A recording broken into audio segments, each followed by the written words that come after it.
नमस्कार साथियों, मैं मनीष पाल आप सभी का आपके अपने चैनल लाइन एंड शो में तहे दिल से स्वागत और अभिनंदन करता हूं। मेरे प्यारे साथियों, मेरे शेर और शेरनियों, मेरे काजू कतलियों, हो जाओ तैयार। अब आपको होने वाला है सामाजिक विज्ञान से प्यार। तो आज जो हम लोग करने जा रहे हैं वो है अर्थशास्त्र का अध्याय 4, वैश्वीकरण और भारतीय अर्थव्यवस्था का वन शॉट। एक ही वीडियो में पूरा का पूरा चैप्टर खत्म हो जाएगा। 1 घंटे के अंदर आपके सारे डाउट्स दिमाग से बाहर आ जाएंगे और सिर्फ कुछ दौड़ेगा तो सिर्फ और सिर्फ सामाजिक विज्ञान के लिए प्यार दौड़ेगा। सीधी बात, नो बकवास, पर एक उद्देश्य होना जीवन में बहुत जरूरी है। और हमारा उद्देश्य क्या है भैया? हमारा उद्देश्य है बोर्ड टॉपर। ये सीरीज कौन सी चल रही है? अंतिम वार सीरीज चल रही है। हमारा अंतिम वार है सामाजिक विज्ञान के डर पे। हमारा अंतिम वार होगा कि अब हम लोग तैयार हो चुके हैं, अब हमें बोर्ड टॉपर बनने से कोई भी नहीं रोक सकता। आपका हर पल, हर सेकंड, हर मिनट कीमती है मेरे बच्चों। जान झोंक दो, दिन रात एक कर दो, पर ये जो बोर्ड टॉपर वाला सपना है, ये जो निशाना है ना, वो बोर्ड टॉपर पे जाकर के ही लगना चाहिए। बोर्ड टॉपर बनने से आपको कोई नहीं रोक सकता। तो शुरू करते हैं। आज इस टॉपिक में हम लोग पढ़ेंगे क्या? बहुराष्ट्रीय कंपनियां हैं, स्थापना के कारक क्या क्या होते हैं, विदेशी निवेश, स्थानीय कंपनियों के फायदे, वैश्वीकरण क्या है, वैश्वीकरण को संभव बनाने वाले कारक क्या है, अब व्यापार अवरोधक क्या होते हैं, बहुत इंपॉर्टेंट बात है व्यापार अवरोधक, उसमें विश्व व्यापार संगठन का क्या रोल है, और फाइनली भारत में वैश्वीकरण का क्या प्रभाव होगा। ये मुख्य इस चैप्टर के टॉपिक है। इसके अलावा तो बहुत कुछ ही आप लोग जान लोगे, और आप इतना कुछ जान लोगे कि आपके आस पड़ोस में भी आप बहुत ज्ञान बांटने के लायक हो जाओगे। तो शुरू करते हैं आज की लेक्चर। सबसे पहले थोड़ा सा हम थ्योरेटिकल समझने से पहले मैं आपको प्रैक्टिकल कुछ बातें बता देता हूं। देखो, वैश्वीकरण का मतलब क्या होता है? हमेशा शब्द को तोड़ करके समझना हमारे लिए बहुत जरूरी होता है। वैश्वीकरण, विश्व का एकीकरण। क्या बोला जाता है कि विश्व का एकीकरण होना ही वैश्वीकरण कहलाता है। जब हम क्या करें, विश्व को एकीकरण करने लग जाए, पूरे विश्व को एक करने लग जाए, वो वैश्वीकरण कहलाते हैं। पर सर, पूरे विश्व को एकीकरण कैसे होगा? क्या कल को हम पाकिस्तान को बोले चल आ जा हमें मिल जाएगा? कल को अमेरिका को बोले चल आ जा हमें मिल जाएगा? नहीं मिलेगा। तो सर, ये पूरा विश्व एक होगा कैसे? ये वैश्वीकरण होगा कैसे? इसका सिर्फ और सिर्फ सीधा सा सवाल का जवाब है व्यापार। व्यापार ही ऐसा शब्द है जो दुनिया में शांति बना करके रख सकता है। व्यापार ही ऐसा शब्द है जो सबको एक कर सकता है। वैश्वीकरण अगर कुछ कर सकता है तो सिर्फ और सिर्फ व्यापार कर सकता है। और व्यापार क्या होता है? व्यापार है भैया गुड्स, वस्तु और सेवाओं का क्या होना? आदान प्रदान होना। वस्तु और सेवाओं का क्या होना? आदान प्रदान होना। कि भाई आप हमसे वस्तु लो, हम आपको वस्तु दे, आप हमें वस्तु दो, हम आपको वस्तु दे। तो ये वस्तु और सेवाओं का आदान प्रदान होना ही क्या है? व्यापार है। अब ये व्यापार क्या हो? एक देश दूसरे देश के साथ करे, दूसरा देश पहले देश के साथ व्यापार करे, सभी लोग व्यापार करें, सभी की उन्नति हो, सबका एक साथ विकास हो। यही क्या होता है? इसी से हमारा वैश्वीकरण जुड़ता है। पर वैश्वीकरण का जो मुद्दा है वो ऐसा नहीं कि कोई 10 सालों 20 सालों पहले का मुद्दा है। ये हम हजारों सालों से वैश्वीकरण की बात करते हैं। हम इतिहास भी जानेंगे, भूमंडलीकृत विश्व का बनना जब भी हम लोग देखेंगे, तो अब भी हमें सिर्फ विश्व के एकीकरण, वैश्वीकरण की जो चर्चा कर रहे हैं। अब हम लोग आते हैं इसी परिप्रेक्ष्य में भारत की क्या स्थिति है। इसी परिप्रेक्ष्य में भारत की क्या स्थिति है? क्या वैश्वीकरण के हिस्से में भारत का रोल रहा है? भारत कहां तक वैश्वीकरण को प्रभावित करता है? ये बात हमें जानने की जरूरत है। देखो भैया, आप सभी को पता है 1947 को क्या हो गया था? भारत आजाद हो गया था। 15 अगस्त 1947 को आजाद हुआ, और जैसे ही आजाद हुआ क्या है, अंग्रेज कैसे भाग गए? जैसे हम जब कुत्ते को बाहर पत्थर मारते हैं, कुत्ता भागता हुआ निकलता है, रुकता नहीं, उसी प्रकार से क्या है, अंग्रेज भाग करके निकल गए। जब अंग्रेज छोड़ करके चले गए, देश को संभालेगा कौन? देश को देश के लोग संभालेंगे, देश की राजनीति संभालेगी, देश की कानून व्यवस्था संभालेगी। अब किसके साथ कैसा संबंध रखना है? अमेरिका को आंख दिखानी है, रशिया को साथ खड़ा रखना है, किसके साथ व्यापार करेंगे, क्या नहीं करेंगे, ये जो नीति है ये कौन है? ये भारत के लोग तय करेंगे। और लोगों का प्रतिनिधित्व कौन करती है? सरकार तय करती है। तो हम लोगों ने क्या करा? हमने बोला हम मिश्रित अर्थव्यवस्था अपनाएंगे। देखिए साहब, अर्थव्यवस्था 3 प्रकार की होती है। अर्थव्यवस्था 3 प्रकार की होती है। पहली जो अर्थव्यवस्था है वो है पूंजीवादी अर्थव्यवस्था। पूंजीवादी, देखो पूंजी, कैपिटल, आप लोग 9th में पढ़ चुके होंगे। भौतिक पूंजी, मानव पूंजी, भौतिक पूंजी, कैपिटल, पैसा ही पैसा, भाई पूंजीवाद। अब पैसा कहाँ है? कहाँ मिलता है पैसा? पैसा मिलता है जब प्राइवेट वाले हो, ठीक है ना। सरकार में आराम है, सरकारी जब आपकी नौकरी लग जाती है आराम है, पैसा कम मिले, ठीक है। प्राइवेट सेक्टर में क्या होता है, पैसा खूब है। कैसे याद रखोगे, पैसे पूंजीवादी और पैसे प्राइवेट सेक्टर। तो प्राइवेट सेक्टर में क्या है, पैसा, मतलब यहां पे ज्यादा कंट्रोल कौन करेगा, निजी क्षेत्र करेगा, प्राइवेट वाले करेंगे। सरकार कम से कम इंटरफेयर करेगी। सरकार को तुम पैसा दे दो, सरकार को तुम टैक्स दे दो, सरकार चुप। कहां पे रहे ऐसा, अमेरिका।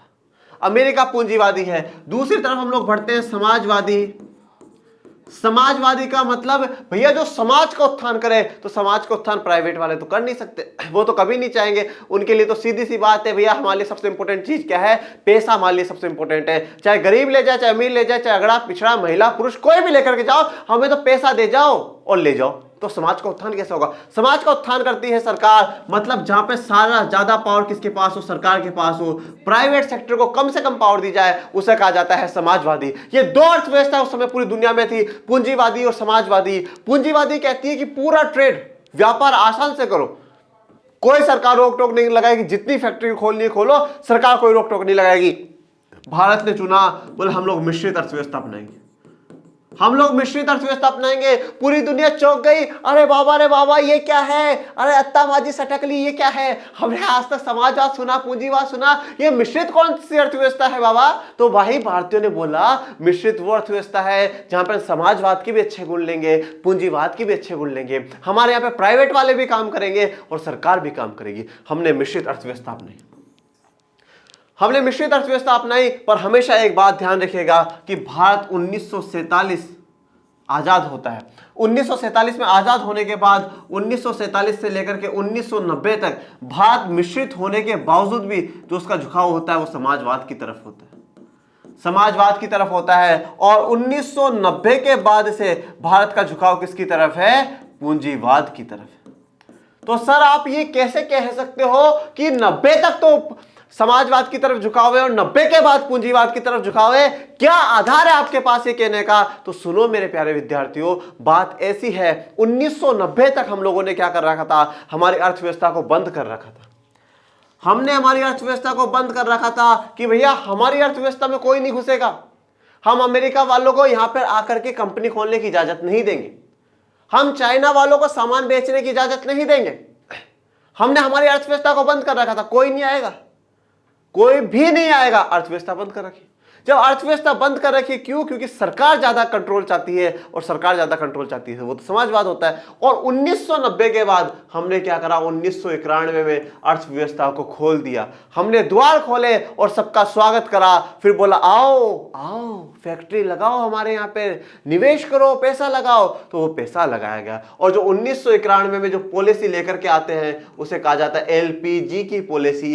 ये एलपीजी पॉलिसी घर में गैस में आग लगाने वाली एलपीजी नहीं है साहब, ये एलपीजी थी देश में अर्थव्यवस्था में उछाल लगाने वाली एलपीजी थी। एलपीजी का फुल फॉर्म होता है, एल मतलब लिबरलाइजेशन, मतलब हिंदी में बोलते उदारीकरण, पी फॉर प्राइवेटाइजेशन निजीकरण, और जी मतलब ग्लोबलाइजेशन मतलब वैश्वीकरण।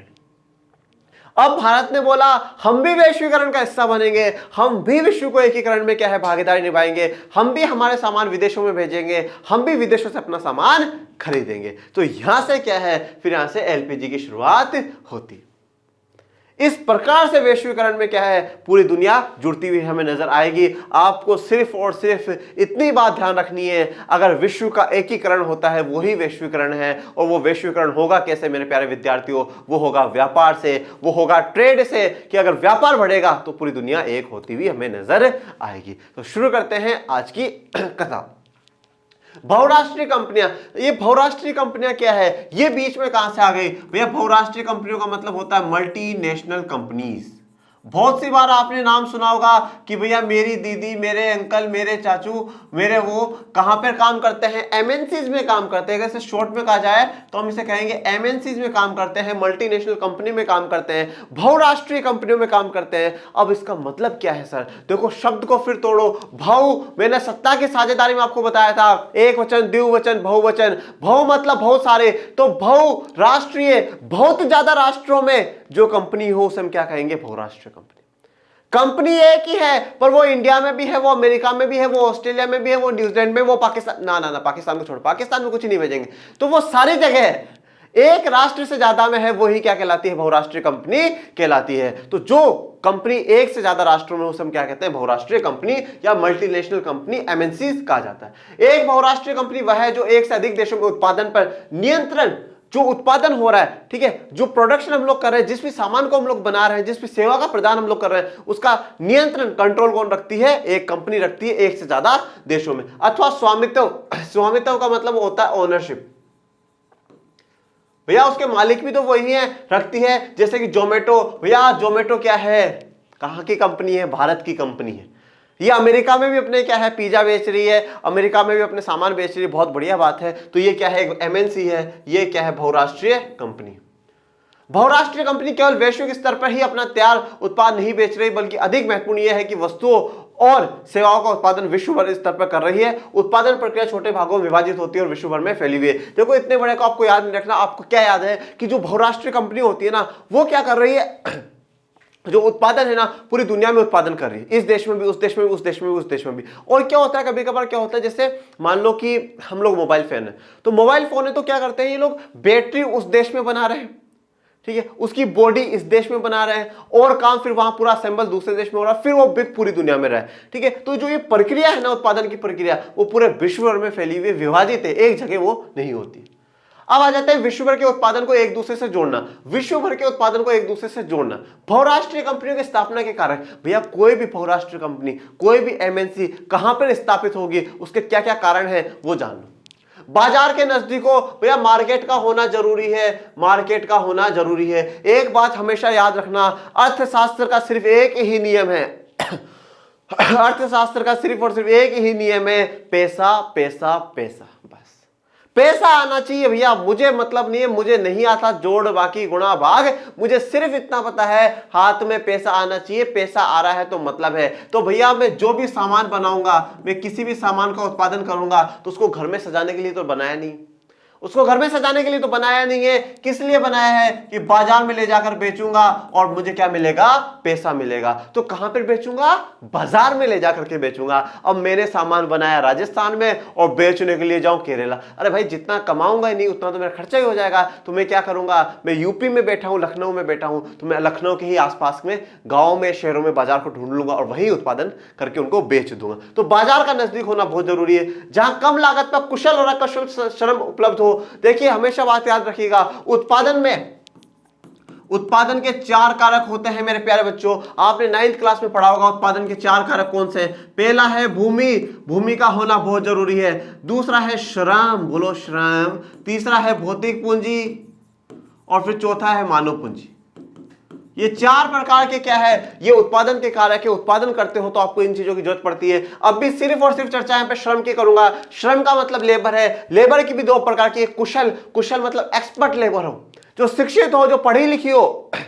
अगर आपको पूरा जोड़ गुना भाग कराना है, कितना फायदा कितना नुकसान, कितना नफा कितना नुकसान हुआ है, तो आप क्या है, आपको पढ़े लिखे व्यक्ति की जरूरत पड़ेगी। वहां पे मेहनत की जरूरत नहीं है, वहां पे पढ़े लिखे इंसान की जरूरत है। दिमाग होना चाहिए भैया, ऐसा इंसान भी हमें चाहिए। और अकुशल श्रम मतलब एक्सपर्ट की जरूरत नहीं, मेहनती इंसान, हट्टा कट्टा आदमी होना चाहिए, जो क्या यहां से उठा करके वहां पत्थर फेंक दे, यहां से उठाकर पट्टी को ऊपर चढ़ा दे, ऐसे काम करने वाला इंसान भी हमें चाहिए। तो जैसे कि यहाँ पे मैंने एक श्रम की फोटो दिखाई है, एक लेबर है, एक अंकल जी है, वो ईंट की जो ट्रॉली है उसको भर करके ले जा रहे हैं। तो क्या करते हैं, कुशल और अकुशल श्रम क्या है, कम लागत पे, मतलब जो उनकी कॉस्ट होना वो क्या हो, बहुत ही कम हो, मतलब सस्ते में मिल जाए, आसान सी भाषा ये है। और जहां उत्पादन के अन्य कारकों की उपलब्धता सुनिश्चित हो। अन्य उत्पादन के कारक तो भैया बता दिया नहीं, सारे भी आसानी से मिल जाए। सरकारी नीतियों पर भी नजर रखते हैं जो उनके हितों में हो। भैया सरकार की नीतियों पर नजर रखना जरूरी है। जैसे कि भाई 2016 में मोदी जी ने तो आके बोल दिया आज रात 12 बजे से नोट बंद। अरे बंद भाई साहब, बिजनेसमैन की जमीन हिल गई नीचे से, बोले इतना पैसा फटा कहां जाएगा, क्या जवाब देंगे। सरकार की नीतियों पर भी होती है। 1990 से पहले भारत में कोई कंपनी आने से पहले सोचती थी अरे वहां की सरकार इतना टैक्स लेगी, अरे वहां की सरकार अलाउ नहीं करती है, कैसे करेंगे, ये लाइसेंस बनाओ वो बनाओ। 91 के बाद बोला आओ आओ भैया आओ, करो उत्पादन, हम आपको सेवाएं आसानी से देंगे। तो सरकार की नीतियों पे बहुत बड़ा असर और नजर किनकी होती है, बहुराष्ट्रीय कंपनियों की होती है। अब आते हैं विदेशी निवेश क्या है। देखो विदेशी निवेश, और इसे शुद्ध जो इसका फॉर्म कहा जाता है प्रत्यक्ष विदेशी निवेश। प्रत्यक्ष विदेशी निवेश। वैसे विदेशी निवेश जो है मेरे प्यारे विद्यार्थियों, 2-3 प्रकार का होता है, वो अभी आपको पढ़ने की जरूरत नहीं है, वो आगे की कक्षाओं में जब आप आओगे तो उसमें पढ़ोगे। एक विदेशी निवेश इस प्रकार का भी होता है कि हम शेयर्स में और बॉन्ड में पैसा लगा देती है बाहर की कंपनियां और चलता रहता है।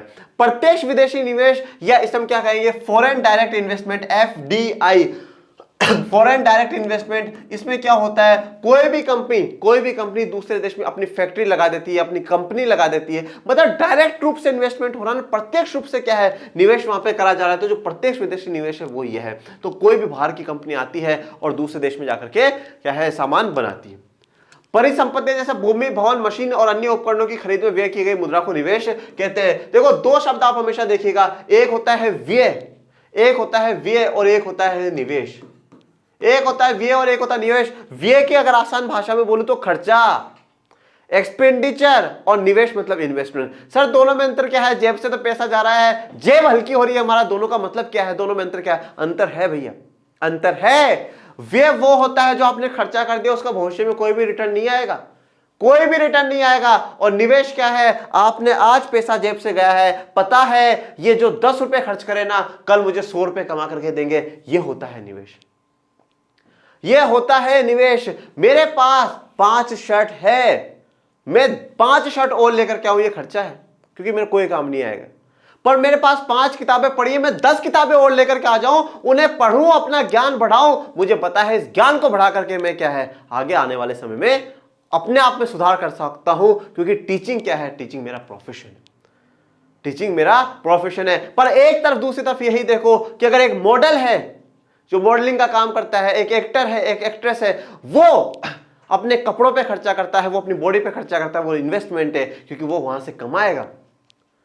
तो निवेश वो चीज है जहां पे उसमें पता है कि अगर मैं आज इसमें 100 रुपए लगाऊंगा ना, तो मुझे कल 1000 रुपए जरूर मिलेंगे। और खर्चा क्या है कि भैया हम लोग क्या है, कोई भी चीज खरीद ले और उसका कोई मतलब नहीं होता। वॉरेन बफेट दुनिया के 3 या 4 नंबर के सबसे बड़े बिजनेसमैनों में से एक है, अमीर आदमियों में से एक है। वो एक बात, बहुत अच्छी बात कहते हैं और मुझे सच में बहुत अच्छी लगती है कि अगर आप उन चीजों पर खर्चा करोगे जिनकी आपको आवश्यकता नहीं है, तो एक दिन वो आएगा, आप वो भी चीज नहीं खरीद पाओगे जिनकी आपको आवश्यकता है। मतलब कि मेरे पास कपड़े पड़े हैं, फिर भी मैं मार्केट गया, अरे लाओ आज तो है ना पैसे हैं, 2-3 ड्रेस और लेकर के आ जाऊं, जरूरत नहीं है पर फिर भी खर्चा कर दिया, तो एक दिन ऐसा गरीबी की स्थिति आएगी कि जिन चीजों की जरूरत होगी मैं वो भी नहीं ले पाऊंगा। बहुराष्ट्रीय कंपनियों द्वारा किए गए निवेश को विदेशी निवेश कहा जाता है। तो जो बहुराष्ट्रीय कंपनियां निवेश करती है उसे हम विदेशी निवेश कहते हैं। कोई भी निवेश इस आशा से किया जाता है कि परिसंपत्तियां लाभ अर्जित करेगी, मतलब जितनी भी परिसंपत्ति है, जो असेट्स है, ये मैं लाभ अर्जित करके देगी। मैंने क्या बोला कि 100 रुपए लगा रहा हूं तो इस उम्मीद से लगाऊंगा कि 1000 वापस आएंगे ही आएंगे, और वही क्या है, निवेश। अब आ जाते हैं स्थानीय कंपनियों के फायदे। एक बात आपको बहुत ध्यान से देखनी है, जब कोई बहुराष्ट्रीय कंपनी आ रही है ना, बहुराष्ट्रीय कंपनी सबसे पहले क्या करती है, बहुराष्ट्रीय कंपनी समझती है मार्केट को, बहुराष्ट्रीय कंपनी मार्केट को। अब देखो जो मार्केट में, जैसे मान लो कोई पिज्जा की कंपनी, अब जैसे भारत में है, तो भारत में उसको पता चला यार भारत के लोग तो वेजिटेरियन, ये तो नॉन वेजिटेरियन खाते नहीं, तो उन्होंने क्या करा, पूरा मॉडल ही बदल दिया अपना, वेज के हिसाब से लाए। पहले तो क्या है, कोई भी बहुराष्ट्रीय कंपनी आती है वो मार्केट को समझने की कोशिश करती है, मार्केट चाहता क्या है, क्योंकि जो चाहोगे ना वह बनाएंगे तभी बिकेगा, तो जो चाहोगे वही तो बनाए। भैया आज नोकिया पिछड़ गया और कल की उगी हुई कंपनियां आज आगे निकल गई, क्यों, क्योंकि नोकिया ने लोगों की जरूरत को नहीं समझा। नोकिया उसी हैंडसेट पे रह गया, नहीं समझ पाया कि लोगों को तो अब स्क्रीन टच की जरूरत है, लोगों को एक क्लिक की जरूरत है कि हमारे पास सब कुछ उपलब्ध हो जाए, तो नोकिया पीछे रह गया। तो जरूरत को, मार्केट को समझना बहुत जरूरी है। मार्केट को समझने के बाद ये बहुराष्ट्रीय कंपनी क्या करती है, ये देखती है कॉम्पिटिटर कौन है भैया, कॉम्पिटिटर कौन है। अगर हम जिस चीज का उत्पादन कर रहे हैं उसमें कॉम्पिटिटर कौन है, कौन हमसे प्रतिस्पर्धा करेगा। भारत में आ गए, भारत में सब कौन कॉम्पिटिटर है जो हमसे प्रतिस्पर्धा करेगा, उसे या तो मिला लो या तोड़ दो। तो मिलाते हैं, ये 2-3 काम क्या है। अब जो देश की कंपनी है वो क्या करती है, या तो एमएनसी के साथ मिल जाती है, मिलकर के काम करते हैं, या क्या करते हैं, एमएनसी की जो कंपनी है वो उसे खरीद लेती है, देश की कंपनी को ही खरीद लेती है। बोले कितनी कीमत है भाई तेरी, कितनी कीमत है, बोले $1 बिलियन, $1 मिलियन। बोले ये ले जा, आजा तू मेरी तरफ, आज के बाद से तेरा नाम मेरा हो गया, ठीक है, तेरा काम मेरा हो गया, उसको खरीद लेंगी, या तो मिलकर के काम करेंगी या उसको खरीद लेंगी। तो इस प्रकार से भी एमएनसी करती है, अपने कॉम्पिटिटर्स को मिटा देती है, उन्हें बिल्कुल खत्म कर देती है। पर सवाल ये उठता है कि जो यहाँ की स्थानीय कंपनियां हैं वो क्यों आ रही हैं, वो क्यों जुड़ रही है। देखो भारत के पास है ना बहुत सी बार ये मुद्दा उठता है कि चाइना इतना आगे क्यों और हम इतने पीछे क्यों। चाइना के पास क्या है, चाइना के पास अपनी टेक्नोलॉजी है और हमारे पास क्या है, अपनी टेक्नोलॉजी नहीं है, इसीलिए क्या है हम थोड़े से पिछड़ जाते हैं, हम थोड़े से पीछे रह जाते हैं। जब क्या है कोई बाहर की कंपनी आती है तो स्थानीय कंपनी वाले सोचते हैं कि हमें कुछ फायदा होगा, उनसे टेक्नोलॉजी मिल जाएगी, उनसे पैसा मिल जाएगा, तो ये कुछ फायदे हैं उसी चक्कर में मिलते हैं। पहला, बहुराष्ट्रीय कंपनी अतिरिक्त निवेश के लिए धन प्रदान कर सकती है, जैसे कि तीव्र उत्पादन के लिए मशीनें खरीदने के लिए। तो पहला तो क्या होती है, जो बहुराष्ट्रीय कंपनियां स्थानीय कंपनियों को क्या है पैसे देती, बोले अच्छे से अच्छी मशीन खरीदो, अच्छे से अच्छे काम करो, क्योंकि हम आप दोनों मिलकर के काम कर रहे हैं। दूसरा, बहुराष्ट्रीय कंपनियां उत्पादन की नवीनतम प्रौद्योगिकी अपने साथ ला सकती है, तो अच्छी से अच्छी टेक्नोलॉजी वो अपने देश से लाते हैं और हमारे देश में लगाते हैं, तो इसलिए भी स्थानीय कंपनियों को बहुत फायदा होता है। यहाँ पे जिसमें मैंने आपको एक टेक्नोलॉजी की इमेज दिखाई है। लेकिन बहुराष्ट्रीय कंपनियों के निवेश का सबसे आम रास्ता स्थानीय कंपनियों को खरीदना और उसके बाद काम करना है। तो मैंने क्या बताया, या तो मिलकर के काम करो या पूरा का पूरा खरीद ही लो। जैसे कि अब आप यहाँ पे देख रहे हो सर फेसबुक का फोटो क्यों, तो भैया फेसबुक ने आप देखते हैं व्हाट्सएप को, इंस्टाग्राम को अपने अंडर में ले लिया है, कवर कर लिया है पूरा। अब तो इन्होंने नाम भी बदल दिया है, क्या नाम रखा है, मेटा, ठीक है, फेसबुक वालों ने ही अपना नाम बदल दिया। तो खरीद लेते हैं और फिर काम करते हैं। बहुराष्ट्रीय कंपनी एक अन्य तरीके से उत्पादन नियंत्रित करती है। देखो अब क्या है, या तो हमने कंपनी को खरीद लिया है और या कंपनी के साथ मिलकर, एक अन्य तरीका भी है उत्पादन को नियंत्रित करने का। वो कैसे है, विकसित देशों की बड़ी बहुराष्ट्रीय कंपनी छोटे उत्पादकों को उत्पादन का ऑर्डर देती है। जैसे कि फॉर एग्जांपल क्या है कि जैसे कि हम मानते हैं स्वेटर्स है, ओके, अभी सर्दी का सीजन चल रहा है, स्वेटर्स का है, ठीक है। तो अब क्या करती है जो बड़ी बड़ी कंपनियां, आप देखते होंगे भाई स्वेटर जैकेट्स भी अलग अलग कंपनी के होते हैं, अच्छे वाले होते हैं। तो क्या होता है, ये बड़ी बड़ी कंपनियां क्या करती है, एक देश में किसी को ऑर्डर दे देगी कि हाँ भैया हमें क्या है, आप हमें 1000 स्वेटर बना करके भेज देना, ठीक है। वो 1000 स्वेटर बन करके जाएगी, फिर वो अपना सील ठप्पा लगाएंगे और भेज देंगे। अब ये 1000 जो स्वेटर जैसे भारत में किसी ने ली, तो ये अपने नीचे वाले को किसी को ऑर्डर दे देगा। ये ऑर्डर नीचे आता आता आता ऐसे क्या है, ये ऑर्डर गाँव में पहुंच जाएगा और गाँव में लोगों को बोला जाएगा कि आप क्या करो, हमें स्वेटर्स बना करके दो, इस प्रकार का स्वेटर आपको बनाना, माल हम देंगे, आपको पैसा दे देंगे, और जो भी जितनी भी आपकी लागत होगी उसका हम पैसा दे देंगे आपको, और आप हमें बना करके दे दो। तो अब यहाँ पे किसी कंपनी को खरीदा नहीं है, पर दूसरे छोटे उत्पादकों से क्या है, काम करवा लेती है कंपनी। वस्त्र, जूते, चप्पल एवं खेल के सामान ऐसे उद्योग हैं जहां विश्व भर में बड़ी संख्या में छोटे उत्पादकों द्वारा उत्पादन किया जाता है। जैसे कि यहाँ पे फुटबॉल की इमेज दिखाई, तो फुटबॉल भी इसी प्रकार का है, घरों तक पहुंचा दिया जाता है, फिर वो घरों से कलेक्ट होकर के आगे बहुराष्ट्रीय कंपनी को दे दिया जाता है। परिणाम है तो दूर दूर स्थानों पर फैला उत्पादन परस्पर संबंधी तो होता है। मतलब एक बाहर की कंपनी यहाँ पर दे रही है बहुराष्ट्रीय कंपनी किसी को उत्पादन, फिर वो और नीचे नीचे ऑर्डर देता जा रहा है। तो इस प्रकार से परस्पर संबंधी है, इंटर रिलेटेड है, कनेक्टेड है ये सभी। विदेश व्यापार घरेलू बाजार अर्थात अपने देश के बाजारों से बाहर के बाजारों में पहुंचने के लिए उत्पादकों को एक अवसर प्रदान करता है। यह भी एक बहुत अच्छी बात है कि जो विदेश व्यापार होता है, ठीक है, जब हम विदेश व्यापार करते हैं, एक देश दूसरे देश के साथ, एक कंपनी दूसरे कंपनी के साथ मिलकर के काम करती है, तो जो घरेलू बाजार है अर्थात जो देश के बाजार है, उन्हें भी विश्व प्रतिस्पर्धा से मौका देता है कि हम भी आगे बढ़ पाए। देखो कंपटीशन है ना, कंपटीशन हमेशा बहुत जरूरी होता है, कंपटीशन बहुत जरूरी होता है। जैसे कि अगर मान लो कि यहाँ पे 3 देश है, एक है अमेरिका, एक है जापान और एक मेरा सबसे प्यारा भारत मतलब इंडिया। अब देखो हमने इंडिया में हमेशा क्या है, प्रोटेक्ट करके रखा ना कि भाई बाहर की कंपनियां नहीं आएंगी, नहीं तो हमारी जो छोटी इंडस्ट्रीज है वो डूब जाएगी। पर जब कंपटीशन की शुरुआत हुई, भाई ये अच्छा माल बना रहे हैं, ये भी अच्छा माल बना रहे हैं, तो भारत वाले ने सोचा भाई मैं क्यों नहीं, मैं क्यों अच्छा माल ना बनाऊं। तो इसने भी क्या अपना लेवल सुधार दिया, इसने अपना लेवल सुधार दिया। जैसे कि मान लो यहाँ आपकी क्लास में 3 बच्चे एक्स वाई जेड, ठीक है, एक्स वाई जेड, इसके आ रहे थे 80, इसके आ रहे थे 90, और ये है आप में से कोई जो लर्निंग शीट से पढ़ रहा है, तो उसने बोला भाई तेरे 80 तेरे 90, तो क्यों मेरे तो इस बार 99 आ गए। तो आपने इन दोनों को देखा कि इनके अच्छे आ रहे, तो आपने और मेहनत करी, आपने कंपटीशन का हमें बेनिफिट मिलता है।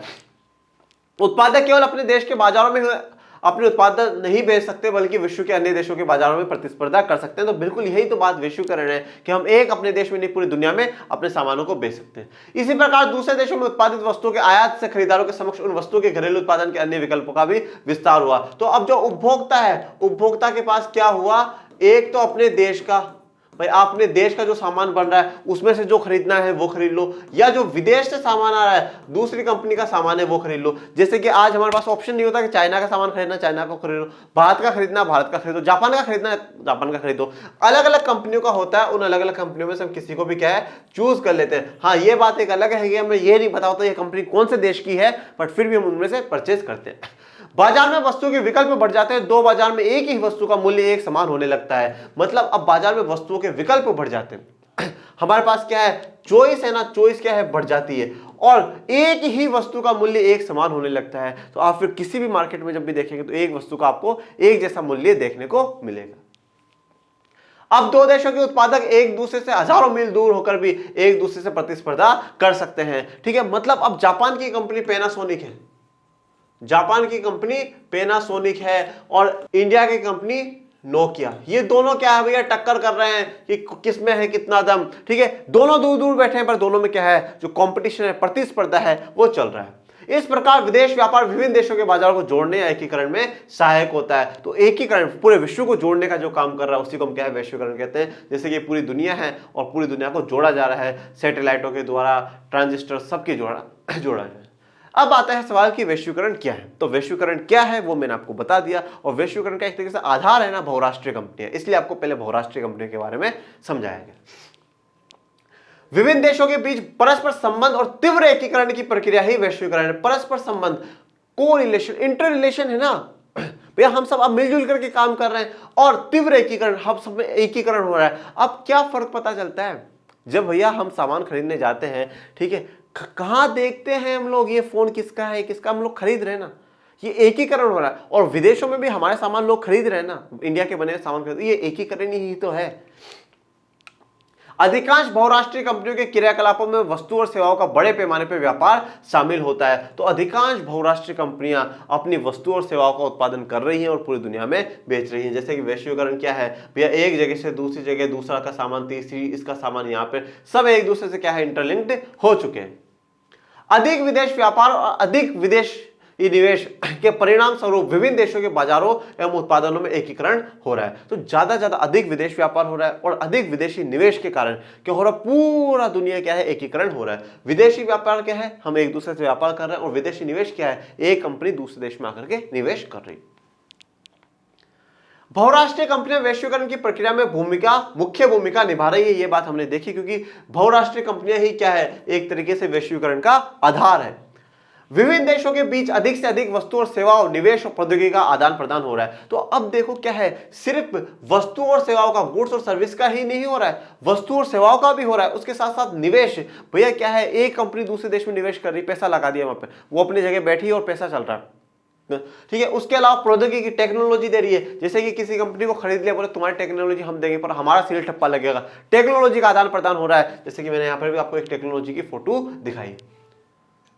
वस्तुओं, सेवाओं, निवेश और प्रौद्योगिकी के अतिरिक्त विभिन्न देशों को आपस में जोड़ने का एक और माध्यम हो सकता है। क्या माध्यम हो सकता है, जल्दी से बताओ मेरे शेर और शेरनी, क्या माध्यम हो सकता है? वो माध्यम है कि हम एक देश से दूसरे देश में जाए, जिसे हम लोग पलायन कहते हैं, माइग्रेशन हम लोग उसे कहते हैं, कि हम एक देश से दूसरे देश में जाए। और हम जब जाएंगे तो हम सिर्फ अकेले नहीं जा रहे साहब, हम हमारी संस्कृति को भी लेकर के हम लोग जा रहे हैं, हम हमारे कल्चर को लेकर के जा रहे हैं। आज जो लोग भारतीय हैं वो अमेरिका में जब रहते हैं तो वो अमेरिका में रहकर भी भारत का डंका बजा रहे हैं, भारत की बात कर रहे हैं, भारत की जो वेशभूषा है, पोशाक है, भारत का खान पीन है वो इस्तेमाल कर रहे हैं। तो क्या गया, सिर्फ भारत का आदमी गया क्या? नहीं भैया, कौन गया? भारत की संस्कृति वहां पर गई है, ठीक है। जब उपराष्ट्रपति अमेरिका की कमला हैरिस बनती है तो ये लिखा हुआ आता है भारत के वंशज क्या है, आज अमेरिका के उपराष्ट्रपति है। गूगल का सीईओ जब भारतीय बनता है तो साहब ये भारत का नाम ऊपर होता है, ये भारत माँ का शीश ऊपर होता है, ये भारत माँ का गर्व से सीना चौड़ा होता है। तो इसलिए क्या है, संस्कृति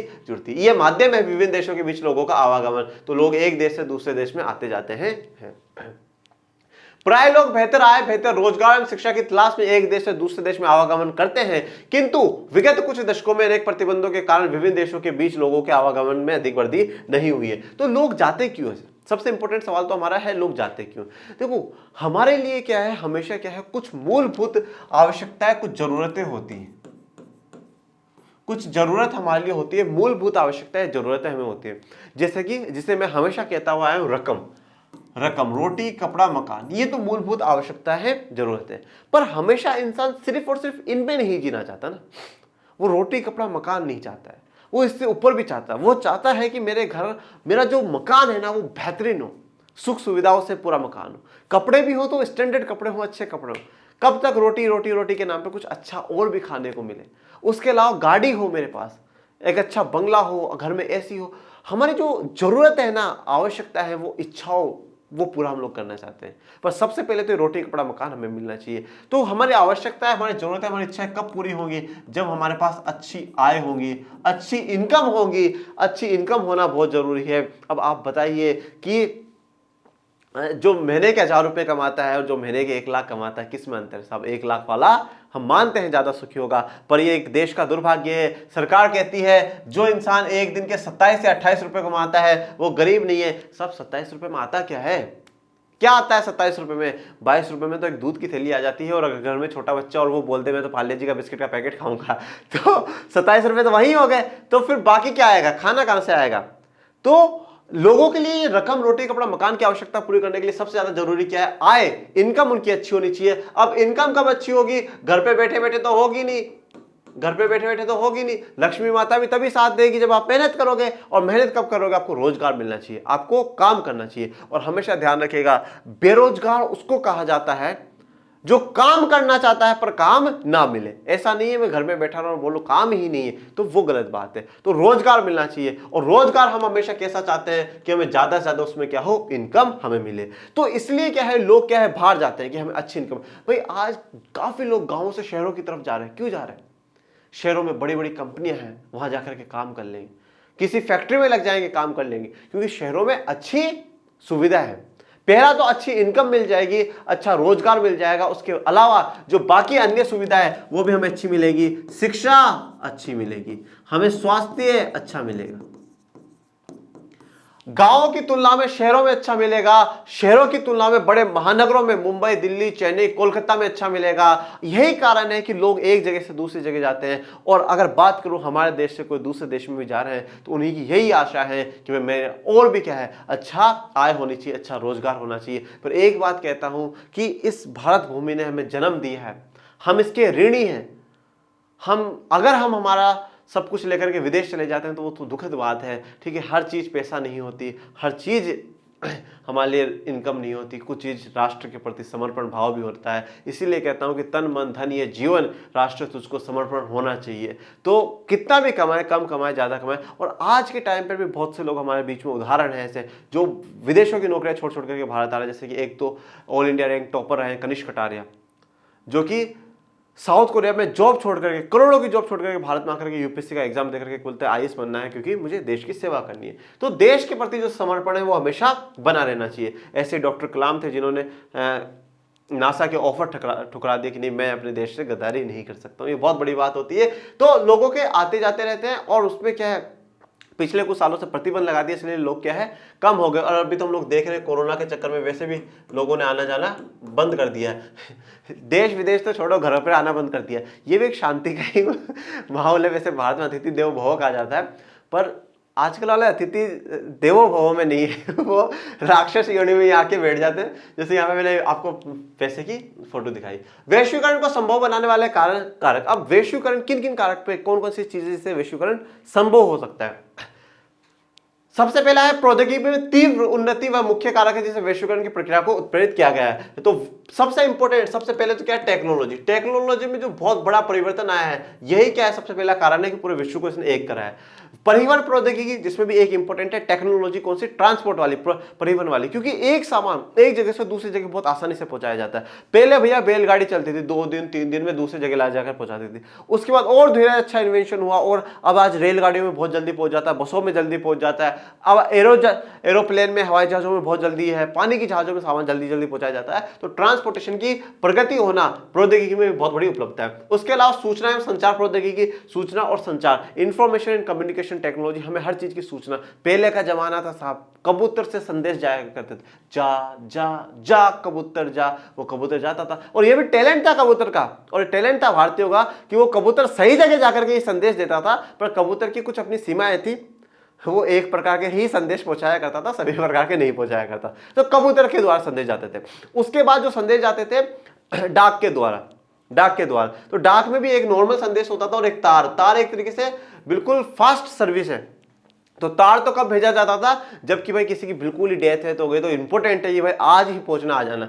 नहीं तो बाकी क्या है, मैंने जैसे मैसेज लिखा है, पत्र लिखा है कि मुझे 10,000 रुपए की जरूरत है कल, अब मैंने आज पत्र डाला है, 10 दिन बाद तो वहां पहुंचा है।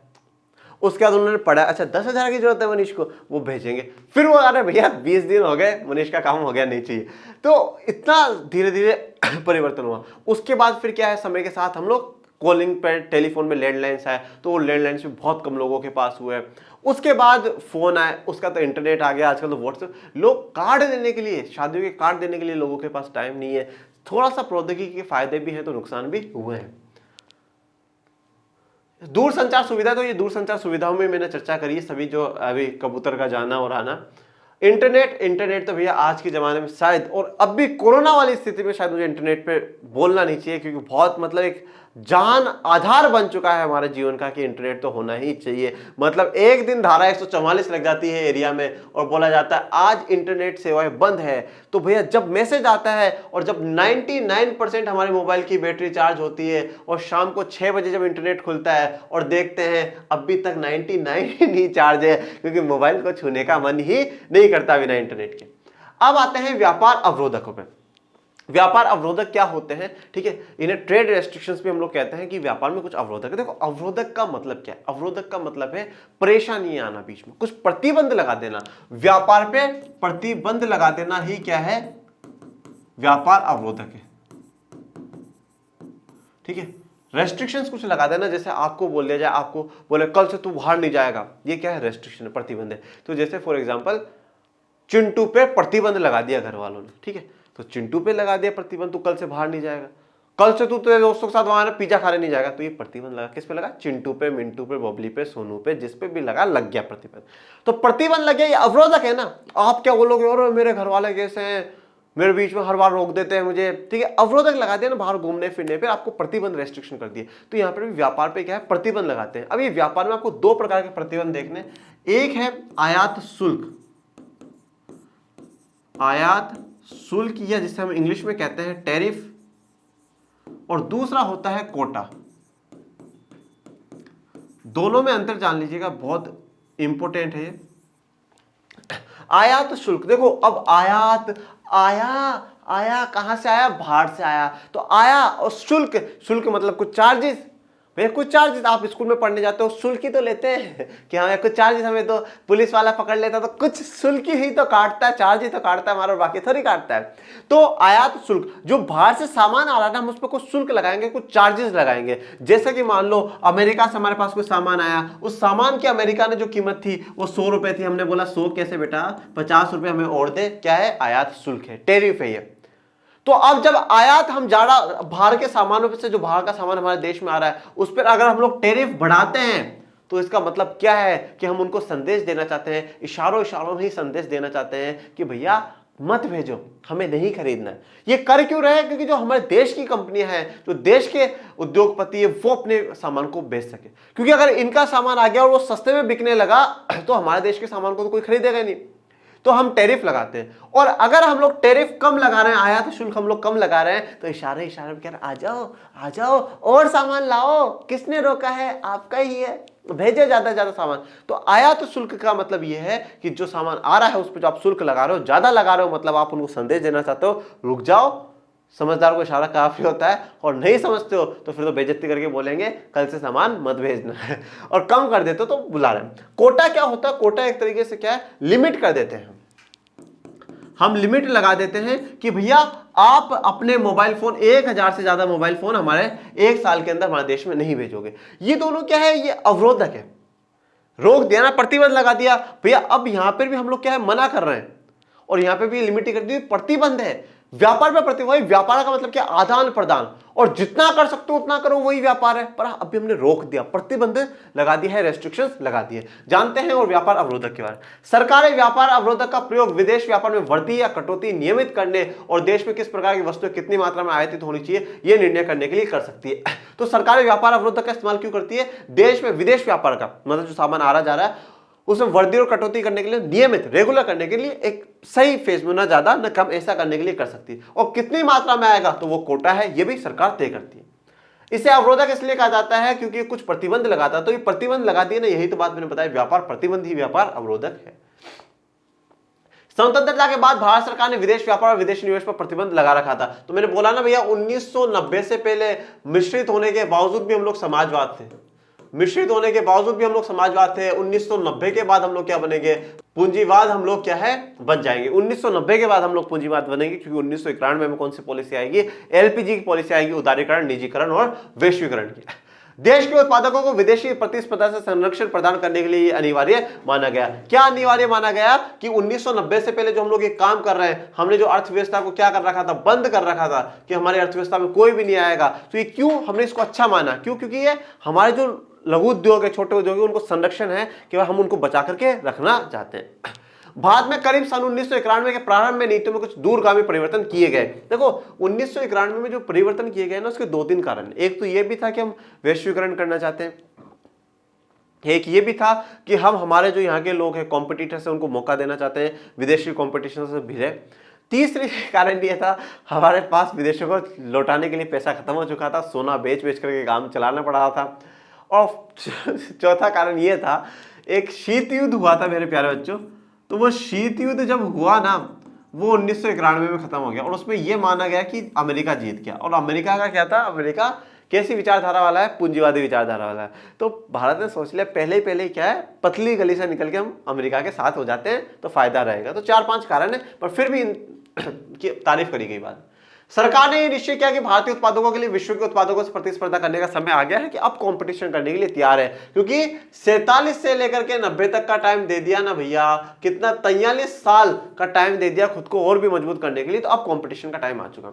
यह महसूस किया गया कि प्रतिस्पर्धा से देश में उत्पादकों के प्रदर्शन में सुधार होगा, क्योंकि यह अपनी गुणवत्ता में सुधार करना होगा। मतलब अब क्या होगा, जब कंपटीशन होगा तो आप अपनी क्वालिटी में क्या है, सुधार करोगे। जैसे मैंने बताया ना कि XYZ अगर X के 80-90 आ रहे तो आप बोलोगे मैं तो 99 नंबर ही लेकर के आऊंगा। कंपटीशन सुधार करता है। इस निर्णय का प्रभावशाली अंतर्राष्ट्रीय संगठनों ने समर्थन किया। तो जो अंतर्राष्ट्रीय संगठन है, अंतर्राष्ट्रीय संगठन का ऑफिस है। अंतर्राष्ट्रीय संगठन क्या होते हैं? जो इंटरनेशनल लेवल पे होते हैं, उन्होंने भी इस बात की तारीफ करी। अब वो इंटरनेशनल संगठन में कौन से? वो देखो, विश्व व्यापार संगठन। अतः विदेश व्यापार में विदेशी निवेश पर से अवरोधों को काफी हद तक हटा दिया गया। तो जो भी विदेश व्यापार और विदेशी निवेश के अवरोध थे उनको काफी हद तक हटा दिया गया। सरकार द्वारा अवरोधों अथवा प्रतिबंधों को हटाने की प्रक्रिया उदारीकरण के नाम से जानी जाती है। देखो LPG, लिबरलाइजेशन, लिबरल हो जाना। देखो 2 प्रकार के टीचर होते हैं, मैं आपको उदाहरण ऐसे ही देता हूं जो आपको समझ में आए। 2 प्रकार के टीचर होते हैं। एक होता है स्ट्रिक्ट, जिसके आते सर आ गए, सर चुप चुप चुप, जी सर काम करा गया तुमने?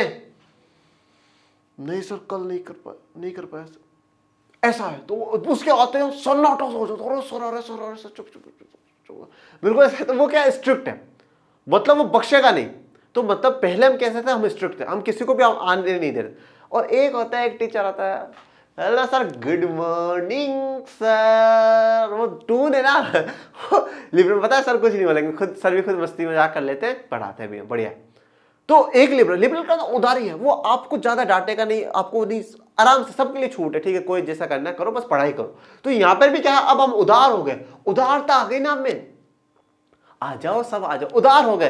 अब हम स्ट्रिक्ट नहीं रहे। तो उदारीकरण क्या है? जो भी हम अवरोध या प्रतिबंध है उनको हटा देते हैं। अवरोध और जो प्रतिबंध है हम उनको हटा देते हैं। जैसे स्ट्रिक्ट टीचर क्या बोलता है, बिल्कुल नीट एंड क्लीन काम होना चाहिए आपका, जब मैं आऊं तो बिल्कुल ऐसे खड़े हो, मुझसे गुड मॉर्निंग, बिल्कुल सब एक साथ सारे बच्चे गुड मॉर्निंग विश करेंगे, आपकी ड्रेस प्रॉपर होनी चाहिए, आपने काम क्यों नहीं करा? लिबरल क्या बोलते हैं, कैसे भी गुड मॉर्निंग कर दो, कर दिया, मान लिया बच्चा, मान जा, बैठ जा। ठीक है, तो अब हम क्या है, प्रतिबंध पर से जो है रेस्ट्रिक्शंस है वो हटा दिए, इसलिए हमें उदारीकरण कहा जा रहा है। प्राइवेटाइजेशन का मतलब क्या है, निजीकरण, क्योंकि जो कंपनी आएगी वो सरकार की तो है नहीं, निजी होंगी, प्राइवेट ही होंगी, और वैश्वीकरण में हमारा भाग है। ये तीनों खुद पे खुद एक तरीके से इंटर रिलेटेड भी जुड़े हुए। अब बोल दिया गया नो प्रॉब्लम, आओ सब आ जाओ। अब आते हैं विश्व व्यापार संगठन पे, WTO, वर्ल्ड ट्रेड ऑर्गेनाइजेशन। विश्व व्यापार संगठन, जैसे नाम से पता चल रहा है, पूरे विश्व में व्यापार को संभालने के लिए एक संगठन, एक ऑर्गेनाइजेशन बनाया गया जिसका नाम है विश्व व्यापार संगठन। यह बनाया गया और इसका मेन उद्देश्य है कि पूरे दुनिया में व्यापार को कंट्रोल करके चलना है। पर ये थोड़े से भेदभावपूर्ण है, किस प्रकार से देखेंगे। विश्व व्यापार संगठन WTO एक ऐसा संगठन है जिसका ध्येय अंतरराष्ट्रीय व्यापार को उदार बनाना है। क्या बनाना? उदार बनाना, मतलब लिबरल बनाना है। ये चाहते हैं कि कहीं पर ज्यादा भी किसी प्रकार के भी आयात शुल्क ना लगे, कोटा ना लगे, व्यापार प्रतिबंध नहीं हो, सब क्या है आसानी से व्यापार कर सके। अंतरराष्ट्रीय व्यापार से संबंधित नियमों को निर्धारित करता है और ये देखता है कि इन नियमों का पालन हो रहा है या नहीं हो रहा। तो अंतरराष्ट्रीय व्यापार से संबंधित जो भी नियम है उनको निर्धारित करता है कि ये नियम होने चाहिए, और फिर ये भी देखता है कि सारे देश उसको मान रहे हैं या नहीं मान रहे। आज की मौजूदा तारीख में 164 देश क्या है, विश्व व्यापार संगठन के भाग है, सदस्य हैं। सभी देशों को मुक्त व्यापार की सुविधा देता है। मुक्त व्यापार का मतलब क्या है? Free trade. क्या बोला गया है? Free trade. फ्री ट्रेड का मतलब क्या है कि भैया आप पे किसी भी प्रकार का कोई भी प्रतिबंध नहीं होगा, किसी भी प्रकार का कोई भी प्रतिबंध नहीं होगा, फ्री है। आप इस देश से, सभी देशों से एक साथ मिलकर के व्यापार कर सकते हैं। ये मैंने आपको एक WTO की इमेज दिखाई है। भेदभावपूर्ण बर्ताव, ये बहुत इंपॉर्टेंट बात है। भेदभावपूर्ण बर्ताव कैसे इनका? भेदभावपूर्ण बर्ताव ऐसे ही, जो WTO है ना, विश्व व्यापार संगठन, ये क्या है, विकसित देशों की और विशेष करके पश्चिमी जो देश है जैसे कि अमेरिका हो गया और यूरोप के कुछ देश हैं, उनकी विचारधारा के आधार पर इसको स्थापित किया गया है। तो ये क्या है, ये उन्हीं देशों को ज्यादा समर्थन करता है। अगर जैसे आज अमेरिका है ना, अमेरिका अपने देश पे आयात शुल्क लगाता है, ये मना नहीं करेंगे, कुछ नहीं बोलेंगे, चुप हो जाते हैं। पर आज भारत कुछ कर दे, ये आवाज उठाते, आप कैसे प्रतिबंध लगा रहे हो, आप उदार नहीं बनना चाहते हो। और कोई एशिया का, अफ्रीका का कोई गरीब देश, छोटा देश कुछ कर दे तो ये लोग, ये भेदभावपूर्ण है। ये पूर्ण रूप से ना विश्व व्यापार संगठन नहीं है, इनका नाम तो ये होना चाहिए विकसित देशों के व्यापार संगठन। ये विकसित देशों के पक्ष में ही काम करने के लिए बने। अगर विकसित देश के कुछ खिलाफ जाकर काम करते हैं तो ये कुछ भी नहीं बोलते। पर अगर कोई भारत जैसा विकासशील देश और बाकी जो अन्य छोटे देश है, गरीब देश है, वो कुछ करते हैं तो उनके खिलाफ ये एक्शन ले लेते हैं। भारत में वैश्वीकरण का क्या प्रभाव है? सबसे पहला प्रभाव तो यह है कि अधिक विकल्प है। विकल्प मिले हैं ना उपभोक्ताओं को, भैया अधिक विकल्प मिले हैं उपभोक्ता को। अधिक उपभोक्ता मतलब कंज्यूमर, ठीक है, जैसे कि हम लोग जो सामान खरीदते हैं उनको क्या है, अधिक विकल्प मिल गए, बहुत ज्यादा विकल्प मिले हैं। चाइना का माल खरीदो, अमेरिका का खरीदो, जापान का खरीदो, इंडिया का खरीदो, ऑप्शंस बढ़ गए। और ऑप्शंस बढ़े हैं मतलब क्या होगा, हम जो प्राइस है, जो मूल्य है, वो भी हमें कम मिलेगा। उत्कृष्ट गुणवत्ता और कम कीमत पर। गुणवत्ता है जो उत्कृष्ट होगी, जो क्वालिटी है वो टॉप क्लास की होगी, पर कीमत क्या होगी, कम होगी, क्योंकि कंपटीशन है। बहुराष्ट्रीय कंपनियों ने भारत में निवेश करना उनके लिए लाभप्रद रहा है। अब देखो, ये तो क्या है, जो उपभोक्ता उनको फायदा है, पर जो बहुराष्ट्रीय कंपनियों ने भारत में निवेश करा है उनको भी लाभप्रद रहा है, फायदेमंद रहा है। वो कैसे रहा है? बहुराष्ट्रीय कंपनियों ने शहरी इलाकों के उद्योगों जैसे सेलफोन, मोटर गाड़ियों, इलेक्ट्रॉनिक उत्पादों, ठंडे पेय पदार्थों, जंग खाद्य पदार्थों और बैंकिंग जैसी सेवाओं में निवेश में रुचि निभाई है। तो ये सारे ऐसे शहरी इलाकों में जो चीजों की डिमांड होती है उनमें क्या है, बहुराष्ट्रीय कंपनियों ने निवेश करा है। ठीक है, ये जैसे कि मैं आप बताऊं, लाभप्रद रहा है, प्रॉफिटेबल रहा है, तो ऊपर की तरफ ही रेशियो गया है। इन उत्पादों के अधिकांश खरीदकार संपन्न वर्ग के ही होते हैं। गरीब आदमी ये नहीं कहता कि मैं ऑडी की गाड़ी खरीदूंगा, मर्सिडीज खरीदूंगा, अल्टो खरीदूंगा, नैनो खरीदूंगा, कोई सी गाड़ी खरीदने की उसकी हिम्मत नहीं है।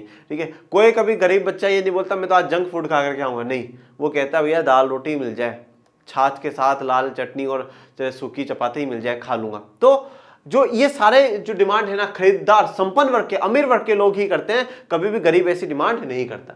इन उद्योगों और सेवाओं में नए रोजगार उत्पन्न हुए, तो इन सभी में क्या है, ज्यादा ज्यादा रोजगार उत्पन्न हुए।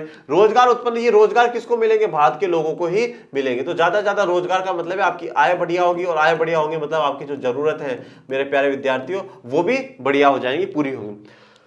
साथ ही उन उद्योगों को कच्चे माल इत्यादि की आपूर्ति कराने वाली स्थानीय कंपनियां समृद्ध हुई। तो अभी जितने भी उद्योग थे और कोई यहाँ की स्थानीय कंपनी जो उनको कच्चा माल देती है, तो उनका भी काम, स्थानीय कंपनियां भी क्या हो गई, अमीर हो गई, समृद्ध हो गई। दूसरा, अनेक शीर्ष भारतीय कंपनियां बढ़ी हुई प्रतिस्पर्धा से लाभान्वित हुई। तो जो बड़ी भारतीय कंपनी है उन्होंने क्या करा, प्रतिस्पर्धा से लाभान्वित हो गई, बहुत ज्यादा फायदा हुआ। जब कंपटीशन बढ़ा तो वो बहुत फायदा हुआ। जैसे कि अभी हम जियो की बात करते हैं, ये कहा जा रहा है कि जो एलन मस्क जो टेस्ला के निर्माता है, वो ऐसी टेक्नोलॉजी के साथ आ रहे हैं। कुछ समय में वो भारत में 2022 का कहा जा रहा है, 2022 में लॉन्च कर देंगे। वो बहुत सस्ते में नेट हमें रिचार्ज प्रोवाइड कराएंगे। तो हो सकता है जियो को उससे खतरा हो, और बाकी जो देश के टेलीकॉम सर्विसेज हैं, जियो या बाकी दो, उनको खतरा हो सकता है, ऐसा कहा जा रहा भी अनुमान है। तो एलन मस्क के दिमाग में कुछ माइंड सेट चल रहा है, तो उस प्रकार से हो सकता है। इन कंपनियों ने नवीनतम प्रौद्योगिकी और उत्पादन प्रणाली में निवेश किया और अपने उत्पादन मानकों को ऊंचा रखा। तो ज्यादा इन्होंने क्या है, जो देश की कंपनी, हमारी कंपनियां, जो बड़ी कंपनियां, उन्होंने अपनी टेक्नोलॉजी को बढ़ाया और उत्पादन में ज्यादा निवेश करा, और अपने मानक मतलब जो मेजर्स हैं कि हम कैसे अच्छा कर सकते हैं, उन पर ज्यादा काम करा। जैसे जॉब की बात करें, रोजगार ज्यादा उत्पन्न हुए।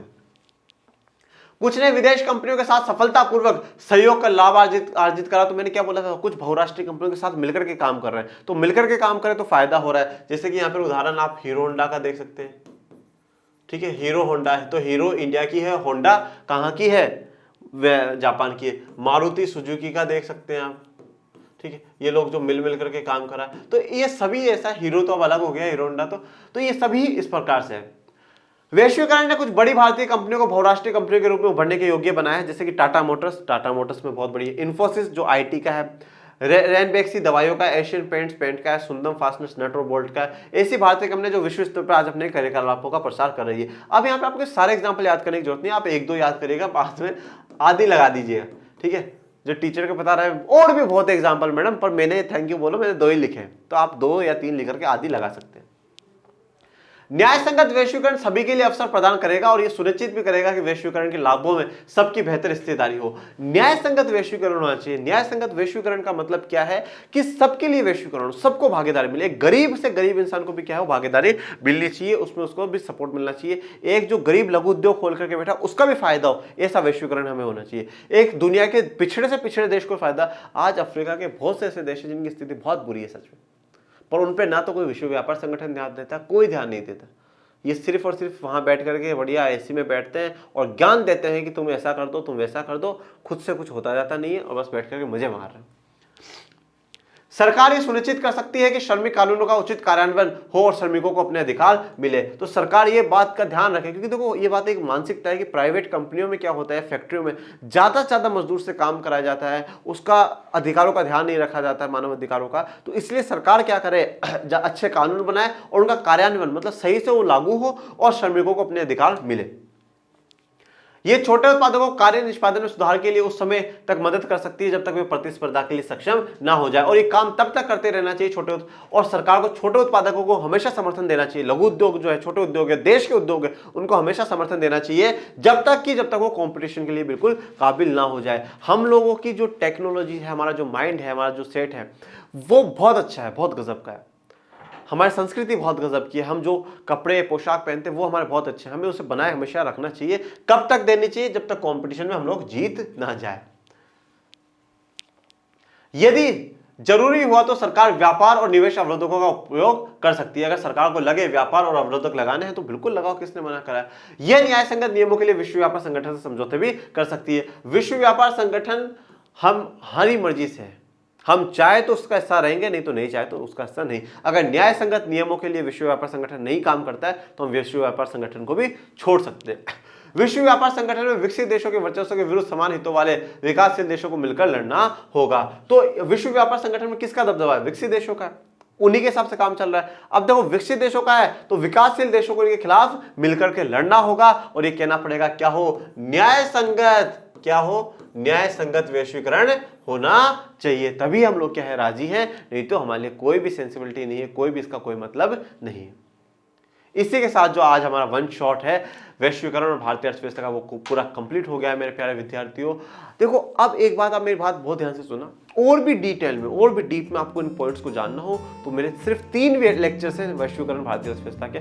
आप चाहे 1.25 की पे 1.5 की स्पीड पे करके देख सकते हैं, और भी अच्छे से क्लियर हो जाएगा। और भी ज्यादा एग्जांपल से आपको मतलब आपको रटने की तो जरूरत ही नहीं पड़ेगी।